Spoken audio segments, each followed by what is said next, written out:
Everyone has their favourite character in The Lion King, whether it's the wise-cracking meerkat Timon or Simba's evil Uncle Scar. We talked to some of the performers who've starred in The Lion King around the world to get their thoughts on the characters that they bring to life on stage. He is a diverse character. That's what Simba is. He's just a restless wanderer. He's just wandering around, jumping around, trying to find a better place because he's traveling through the jungle with Timon and Pumbaa. So he's putting on this front of, I'm energetic, I'm young, I'm just going to have fun with you guys. But at the same time, he's got a lot of emotional baggage. It's not until Simba's able to open himself to what his father taught him all those years ago that he's able to complete his journey into manhood and into becoming the king he's meant to be. When Nala shows up in the picture, that's when he has to really face the fact that, things happened in his past that he really, really needs to confront. Nala is Simba's best friend, and they grew up together, and they are inseparable. She's very strong, feisty, and she's very brave. When Simba goes away, Nala feels, really left alone. She sees what happens to all of the Pride Lands and what it's going to be under the dictatorship of Scar. At that moment, at 10 years old, she needs to grow up, and she needs to be the person that's going to speak up for her people. She thinks Simba is dead, and then Scar decides that she should be his queen, and so she feels she must flee and leave. But she vows to her family that she will return. She'll be back. When Nala says Giza Buyabo, that's exactly what it means. Translated out, Giza Buyabo, I will return.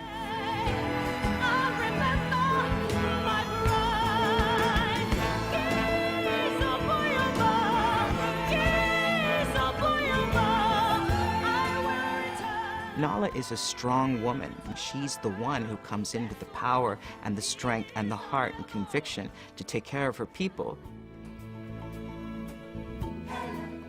Mufasa is Simba's father, and he is the king of the Pride Lands.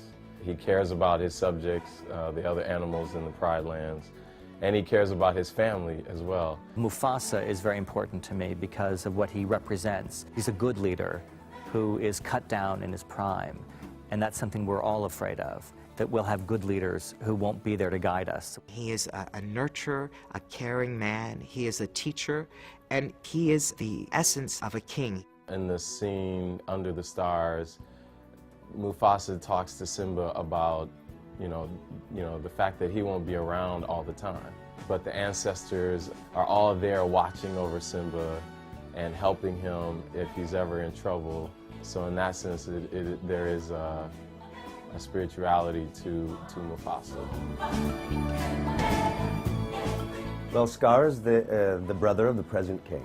He feels that he's been passed over. He feels that he deserves to be on the throne. But now there's a new child born into the Pride Lands, and Scar has a rival for that throne, and that does not make him happy. It builds such resentment in how he feels towards his brother that he becomes the opposite of what his brother is. He takes all of this energy and uses it in bad ways. Scar actually thinks that he should have been the first king instead of Mufasa way back when. But if something happened to Mufasa, Scar assumes that he would be the next king. He begins a series of dastardly events that end up getting him into a lot of trouble in the end. The first character that we meet in the show is Rafiki, and the first sound you hear is this cry across the savannah announcing that the king is born. When I compare the characters between the film and the stage show, Rafiki is the one who emerges most because we get so much more time with Rafiki. There was always this problem, really, because the first song in The Lion King is The Circle of Life, and in the movie, it's a female voice. So this made sense because now we had Rafiki being the person who would sing that. She really became an important person in expanding and bringing something major to this piece that's not in the animated cartoon. He's a very funny character, but he does not have the spirituality that the Rafiki now has. She is, in South African terms, what's called a sangoma. And a sangoma is able to interpret things from the past and is able to see the future and is able to heal and is able to guide spiritually for the community. In the community, they're the ones who helped people to realize that even when someone died in the family, you don't forget about the person. You always remember that person. You can ask things, and we believe that they will help us back. I love Rafiki because she has a crazy wisdom.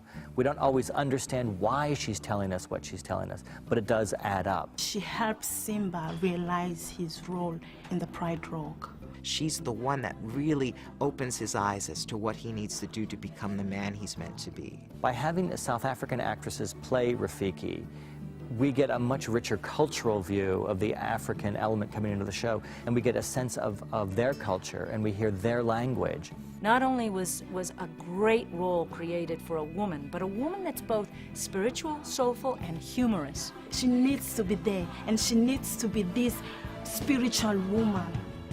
This Sangoma, the real Sangoma. Zazu is the King Mufasa's major domo. He's the assistant to the king.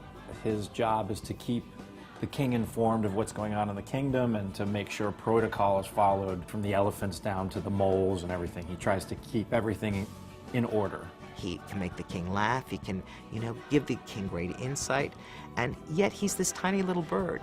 He's the one who's able to give him advice on his son and on how to handle situations that no one else can do. When the kids are running around, he's supposed to take care of them and advise them and show them how things are supposed to be done. And since they're kids, they don't really want to listen to an old bird trying to tell them what to do or what the good thing to do or the bad thing to do is, and of course he gets in trouble himself. Timon seems like he has all the wits about him, but he really doesn't.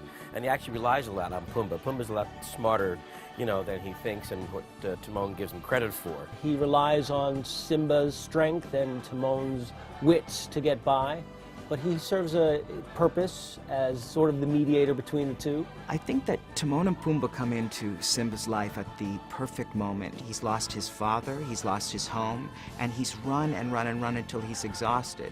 There's a line that Timon says, when the world turns its back on you, you turn your back on the world. And I think they finally realize that isn't always the best philosophy. They've turned their backs on their responsibilities. They're just out for themselves. And in watching Simba, they realize they can be part of something too.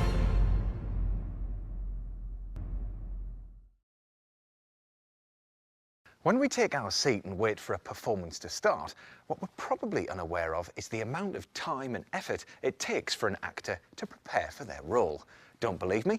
Well, we follow George Asprey from the London company of The Lion King as he prepares for and performs the role of Scar. George takes on the role of Scar 8 times a week, arriving at the theatre each night at about 6:30, an hour before curtain up. After dropping his gear in the dressing room, it's straight into makeup, where his transformation from human to lion begins.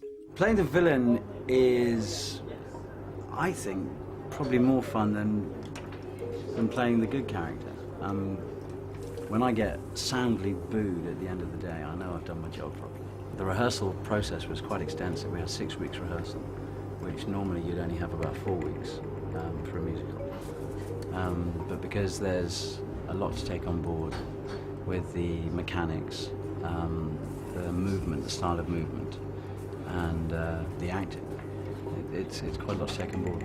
Because the mask is operated from my hand, the hardest thing is to incorporate the movement and the mask to make it look like it's sort of, the mask is just as an extension of my person. One thing that's easy to forget is not only do the actors have to master all their characters' lines and movements, but they must do so whilst wearing some of the most complicated costumes imaginable. So, how does Scar's measure up? Scar, predictably, is one of the most difficult costumes in the show. It really is a big challenge, and the biggest challenge is trying to make sure that the actor is as comfortable as possible so that he can give the performance that everyone's asking of him. It's heavy, it's restricting in its movement. He's got to deal with controllers, electronic controllers. He has to deal with a large cage on his back. He has to deal with so many different elements and also make it look seamless. The whole costume, I think, weighs over 2 stones. So I've lost about 5 or 6 pounds since I've been here. With about 30 minutes before the show begins and the audience beginning to take their seats, George continues with the next stage of his transformation, costume. What's a lion without his claws? It takes about 15 minutes and the help of 2 assistants for George to get dressed up in both the costume and all the mechanics that make his mask work. And then Scar is ready to take to the stage. Stand by. Well, beginners, your calls, please. Thank you. Well, you guys have to stay here, and I've got some children to scare. Thank you.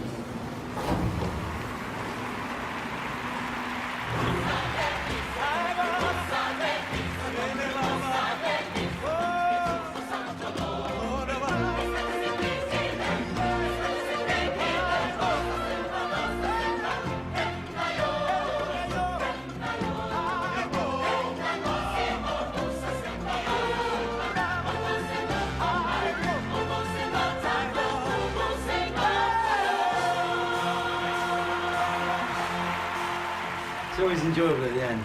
Once I've done the flying, that's all right. You know, I'm dead, oh, I'm dead, that's fine, get up. Go bow, they boo, great. There's so many different things that an actor can grasp onto each night, whether it be practicing new things in their physicality or different ways with their relationships with the other characters. So these challenges, though, keep the actor fresh. So as the curtain comes down on yet another performance to a packed house, it's time to leave Scar in the dressing room and get back to playing the more familiar role of George Asprey. Oh, fantastic, yeah. Exhausted, but just such a buzz, always. Brilliant. Yeah, off home now, 2 tomorrow. So I better go, but listen, it's been a real pleasure, and see you guys later.